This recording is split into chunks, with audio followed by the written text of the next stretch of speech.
Hey everybody, welcome back to Dave and Will's Guitar. So today is the last guitar I currently own in this lineup of all the guitars I'm showing you.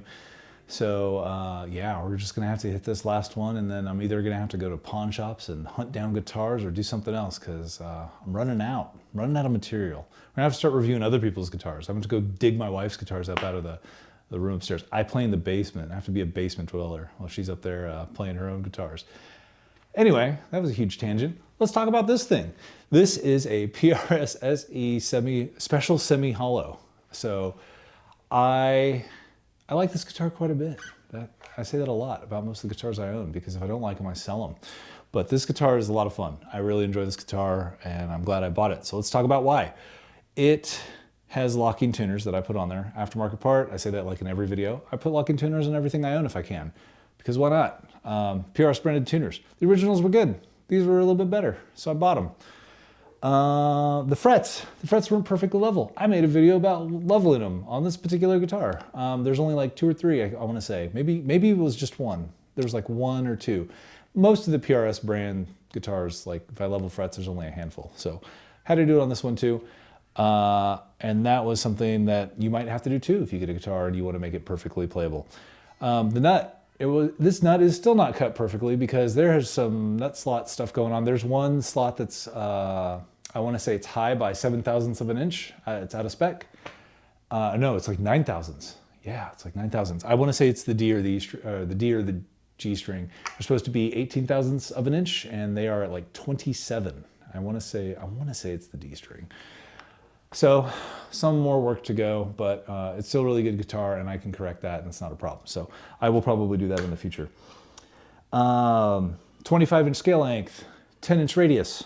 Typical PRS, it's like on every SE, they're like all that spec. Unless it's like the Silver Sky, or unless it's a McCarty, the specs I just mentioned, that's what you're getting. Thing that does change between guitars is the neck. This is a wide, thin neck. I really love this neck. It's the same as my favorite guitar, which is my Custom 24. So that was the thing that really drew me to it, and also the pickup configuration was the other thing. But I really like this scale length with this spec of neck. It feels good. There's enough room for me to get my fingers in here, and they don't crowd each other because it's wider. I have like fairly large hands. Yeah. If you know anything about PRS, the handshake where you get up here in the upper fret axis is very good upper fret axis. There's like less of a bump out. It's not my favorite profile of neck joint, but it's out of the way for the most part, and it feels very good to play. Being that it's semi-hollow, right? There's some wood missing. It is light. It's like, I want to say right around 7 pounds. So not heavy. And it has the standard PRS trem system in there, so it can kind of do a lot of different things, which is really what drew me to this guitar. Most of the time when I hear like a guitar is like trying to be like 5 different guitars at once, I'm kind of put off by that, because most of the time I find that they really can't do a lot of things. They don't have that versatility that they say they do. But this guitar, I feel like it does. It has the versatility there that I prefer, and when I'm looking at a guitar that does a few different things. So what do I mean by that? Well, so if you know anything about the semi-hollow, it's got 3 pickups. It's got a humbucker. These are low turn, like they're PRS 5815 low turn S model pickups. They're not American made, but they sound really good, and I like them. And they're splittable. There's like coil splits. These 2 little switches here. There's one for the neck and one for the bridge, and you can split them. And the split sounds pretty good. Is it my favorite pickup in the SE lineup? No, that would be the 8515S, not the 58. Not the low turn, but the regular ones that you find on like the Custom 24 or the Standard 24. I believe those are also, oh, don't quote me on that. I could be wrong. That other style pickup, the 8515S, comes on like a myriad of PRS SE guitars, but I really like that pickup. These are my probably second favorite SE pickups. And it's got the, I don't know what they call this middle pickup. It's like deep dish staple single coily sounded pickup. Even though it's a humbucker, it sounds like a single coil. That's how they voiced it. It's good. If you have like a NF3, that model of PRS, they have 3 of these. They're built like a Strat. I like this pickup in tandem with other pickups, and when you're doing the switching, you cannot select this pickup alone. You can only play it with the humbucker or when you split the humbucker, so it's perfect, because I don't really like it to tone on its own. It's exactly what I want. So yeah, what is this guitar trying to do? Well, it's trying to be a Les Paul and a Strat. It's really what it is. You can have two humbucker sounds that sound good. They're low turn. It sounds like the vintagey style kind of tones that you hear there. They're very articulate. They have a good like output level. The way they break up and distort sounds good to me. I like all those sounds. And then when you split them, it's like essentially having 3 single coils, and it tries to mimic that. It does not get like super stratty tones like a traditional Strat, but if you want those single coil tones, they're kind of there.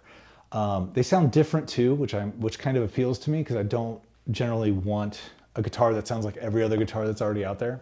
So this kind of fills the role, but it's kind of something different. So it's a little bit of brand new, a little bit of old, a little bit of new. You get a little bit of both of those worlds. And I really enjoy that because it's something nuanced and unique and a little bit different, even though it is just a guitar with humbuckers, right? We're not reinventing the wheel, but I think they did a very good job at voicing these pickups, and I think they sound great. Yeah, 5-way switch, so you can go neck, middle, the 2 humbuckers together. You can do the bridge middle and then just the bridge, and then both of these humbuckers are splittable in any of those configurations. So tons of versatility there, and it's really fun to play. This is in like the very first slot nearest where I play, so like when I go to pick up a guitar, I pick up this one quite a bit. I usually pick up, this is probably like right now, it's the one I pick up the most. After that, there's a few other guitars, but I find myself playing this guitar quite a bit because when I'm just noodling around or if I'm practicing, I can kind of get a tone similar to what I want to play as far as the song goes, and I can find something that kind of fits rather than having to put this guitar down, grab another guitar. This will kind of do a little bit of everything, and it's not terrible. And generally, that is not an experience I have with most guitars that have like coil splits and coil taps and whatnot. So again, these pickups, like all PRSs, they are not coil split, they're coil tapped. So they turn off part of the humbucker to give it a different, more unique single coil-esque sound. And they sound full and rich, which I really appreciate. And there's not a gigantic decrease in volume loss when you do that on most other guitars with coil splits. So I think I've hit all the points. What do you guys think? You think this is a good guitar? I don't know. Let's hear Dave play it. Have you met Dave? Dave's the other half of this channel, and he's a much better guitar player than I am. So I'm going to put it in his hands, and we're going to see what Dave's going to do. And I bet you're going to be impressed because he's been doing this for 30 years, and I haven't. So yeah, let's give it to him. Let's hear some clean tones. Let's hear some gain. Let's hear whatever he's feeling. Let's put it in his hands and we'll see where this night takes us. Let's paint the town red with this guitar. I don't even know what I'm saying at this point. Let's go hear those sounds.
Hey everybody, welcome back to Dave and Will's Guitar. I'm Will and I'm here with Dave. You just heard some of the tones, and we've got this PRS SE Special Semi-Hollow.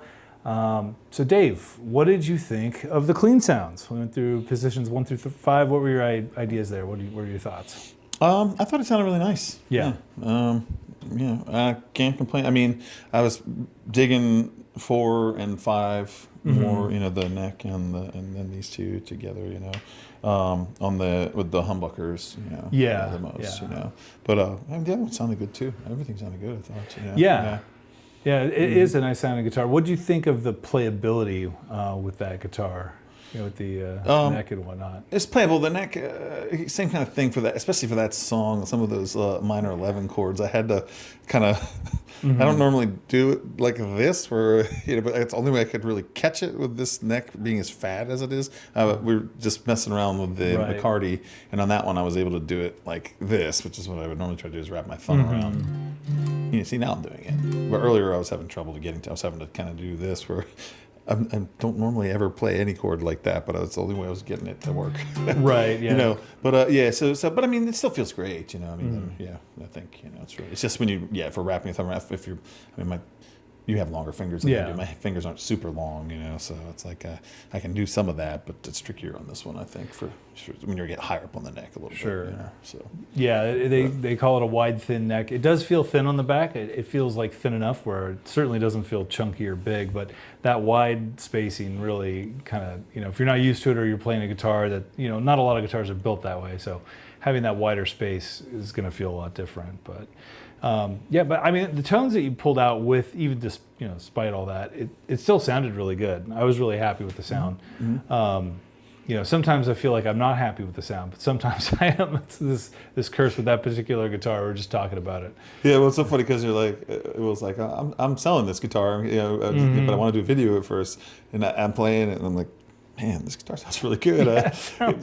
You have other ones that also sound really good, so it's like, it does sound good. It's hard to want to, I play that, and then I play the McCarty, which has, so this has the 5815 low turn pickups in it, and the SE version has the Model S at the end. That's how they say this is the S version, the Indonesian pickups, and then I have the American version in the McCarty, and the McCarty to me just sounds better. It just is a better sound for the humbucker, but of course this has the narrow field in the middle, and it can have a bunch of variety of sounds. You can split it. You can split the McCarty too, but with all the different settings, it's like, you get a lot of variety there. So, and it was interesting because, so what do you think? So we went from those clean sounds, went into like a more distorted ambient tone where you kind of just soloed a little bit.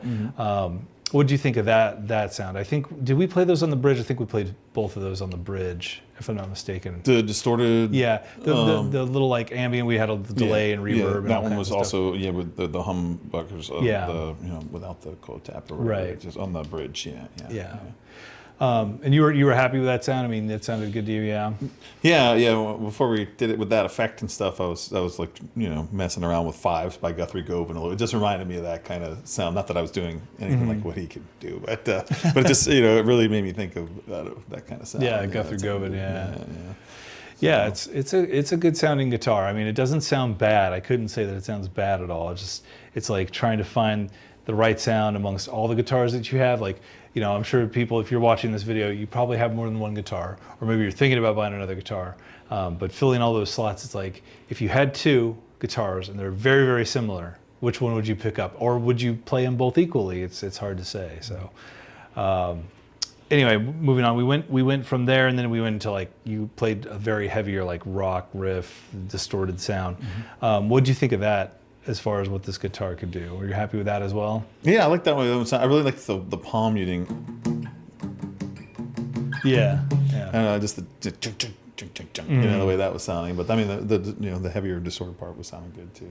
Yeah. And the octave, that kind of stuff. Yeah. I don't know what it is about PRS guitars, but anytime I plug one in, first of all, they're louder than like every other guitar. They're like just loud. They put out a lot of output, and they sound good. Like it just all. I haven't found one that I can't say that.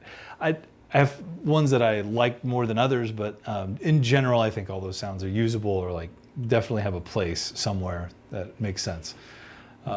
Yeah. Maybe they do. It makes me think like the Wall of Sound. Was it Rick Rubin with the not that extreme, like Death Magnetic, or that Metallica album where it was like clipping. It was like pushed it to the extreme. Not like that, but like maybe it's like somewhat they want it like.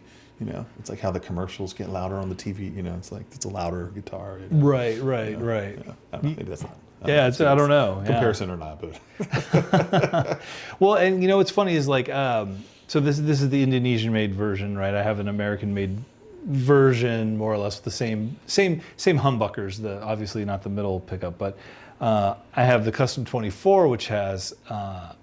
That's the 5815 that has the 8515, which is a more articulate, like higher output pickup, and I like that better than the American version. So I'm not here saying that like, oh, only the American version is the one buying. I have played the Custom 24, the American version, and I didn't like it as much. I actually like the Student Edition more.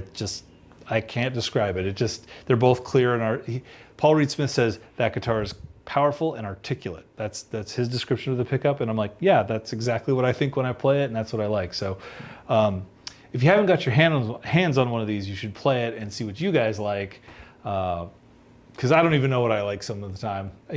Tomorrow's a different day. Who knows? I might like it one day more than the next. Have you ever found that when you're playing your guitar, like, or playing your amp, like one day you'll find a sound, you're like, man, I got it, I nailed it in, this is perfect, and then the next day it's like same settings or same thing, and you're like, I don't like this. You ever found yourself in a place where you like the sound one day, or changed over time? Maybe more in the studio. Live, I don't know. I've never been happy with the way any of my amps have sound. Just like I always like wanting, just trying to seek the higher, something that sounds even better. It's right. It's never felt like the way I ideally wanted it to sound. But. Right. Yeah. You're chasing the tone dragon. He's just always out of reach. Yeah. It's like a drug addiction, but sound. Yeah. So, well, any final thoughts with that guitar? Anything you'd think? If you were to okay, so first of all, let's talk about price. So $1,150 new. I bought it on sale during their big blowout event that they do. They've been doing them every year. PRS is like discounting their guitars like 20-30%. I think I got it for like $700.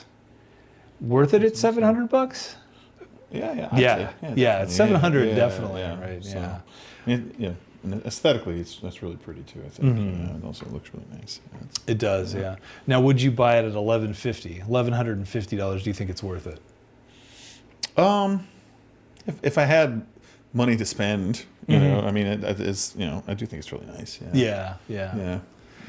Yeah, I don't know. I don't know if I would buy it at $1,150. Like if I would save my money and maybe buy a different guitar, I don't know. I really couldn't tell you. See, I'm on the fence with this one. I don't know. I'm kind of in between. So, anyway, any final thoughts? No, I think. Not really. we covered it. Yeah, I think we've talked through all the points. Well, guys, we hope you enjoyed the video. If you have any thoughts or any comments about this guitar, if you own one, put them in the comment section. That's where those go. We really appreciate it. And don't forget to like and subscribe. It helps us. We want to bring you future content with more guitars and more demos and stuff, and really try to show you, the best we can with what we've got. So anyway, thanks again for being here. And if you need, if you need anything else, let us know, and we'll bring that to you as well. All right. Thanks. Have a good one.